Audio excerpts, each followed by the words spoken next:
So hey guys, അപ്പോൾ ഇന്ന് അത്യാവശ്യം ഇത്തിരി ഗ്ലൂമി ആയിട്ടുള്ളൊരു ഡേ ആണ്. അപ്പോൾ രാവിലെ 4 മണിക്ക് എണീറ്റ് ഇപ്പം ഡ്രൈവിംഗ് ലൈസൻസ് എടുത്തതിന് ശേഷം റോഡൊന്ന് പ്രാക്ടീസ് ആകാൻ വേണ്ടി കുറച്ച് പോകുന്നുണ്ട് കേട്ടോ. അപ്പം അത് അങ്ങനെയൊക്കെ ആയിട്ട് കുറച്ച് ഉറക്കം ഡിസ്റ്റർബ്ഡാണ്. ഇപ്പം സമയം ഓൾമോസ്റ്റ് 10:30 ഇനി പെട്ടെന്ന് റെഡി ആയിട്ട് നമുക്ക് അമ്മച്ചിയുടെ വീട്ടിൽ പോകണം. അപ്പം അവിടെ പോയിട്ട് ഉച്ചയ്ക്ക് ഗ്രാൻഡായിട്ട് ഫുഡ് കഴിക്കാനാണ് പ്ലാൻ. അപ്പം അതിൻ്റെ കുറച്ച് പ്രിപ്പറേഷൻ കാര്യങ്ങളൊക്കെ ആയിട്ടാണ്. അപ്പം നമുക്കിനി റെഡി ആവാൻ പോയല്ലോ. അപ്പം ഇങ്ങനെയാണ് നമ്മൾ റെഡി ആയത്. ഇനി നമ്മൾ നേരെ അമ്മച്ചിയുടെ വീട്ടിൽ പോകാണ്. റെഡി ആയിക്കഴിഞ്ഞു.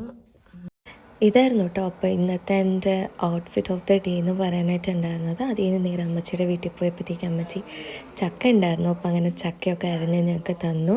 അതൊക്കെ കഴിച്ച് കഴിഞ്ഞ ശേഷം ഞങ്ങൾ നേരെ വിട്ടത് ശംഖുമുഖത്തേക്കായിരുന്നു. കുറേ നാളായി ബീച്ചിലും കാര്യങ്ങളൊക്കെ പോയിട്ട് അങ്ങനെ ഞങ്ങൾ നേരെ ശംഖുമുഖത്തേക്ക് വിടുമായിരുന്നു. അപ്പം കഴിഞ്ഞ തവണ ഞാൻ പോയിരുന്നത് കഴിഞ്ഞ ഡിസംബറിലായിരുന്നു കേട്ടോ. അപ്പം 6 മാസം കൊണ്ട് ഒരുപാട് വ്യത്യാസമായിട്ട് ഒരുപാട് മാറ്റങ്ങൾ ഞങ്ങൾക്ക് ഒബ്സർവ് ചെയ്യാൻ കഴിഞ്ഞു. അങ്ങനെ നടക്കാൻ നേരത്തെ കടകളുടെ എണ്ണം കൂടി, അതേപോലെ തന്നെ കുറേ കാര്യങ്ങൾ കൂടുതൽ ഡെവലപ്ഡ് ആയ പോലെ തോന്നിയിരുന്നു.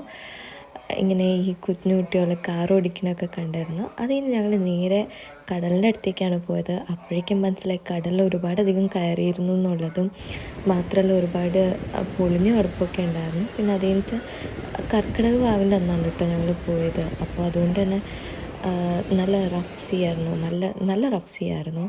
പക്ഷെ അത്യാവശ്യം നല്ല തിരക്കും ഉണ്ടായിരുന്നു കേട്ടോ. അതൊരു സാറ്റർഡേ ഈവനിങ് ആയിരുന്നല്ലോ. അത്യാവശ്യം നല്ല തിരക്കും കാര്യങ്ങളൊക്കെ ആയിട്ട് അപ്പോഴേക്കും എനിക്ക് കൗതുകമായിട്ട് ഈ ട്രെയിന് പോകുന്നത് തോന്നി. അത് ഞാൻ നല്ല രീതിയിൽ വീഡിയോ എടുക്കാൻ നോക്കിയതാണ്, പക്ഷെ കഴിഞ്ഞില്ല. അങ്ങനെ ഞങ്ങൾ കുറച്ച് മുന്നിലോട്ട് വന്നപ്പോഴേക്കും ട്രെയിന് തിരിച്ചു വരണമുണ്ട്. അപ്പോൾ പിന്നെ ഇവനെ എടുത്തിട്ട് തന്നെ വേറെ കാര്യം എന്നുള്ളത്. അങ്ങനെ അവിടുന്ന് തിരിച്ച് ഞങ്ങൾ ഇറങ്ങി വീട്ടിലേക്ക് മടങ്ങി.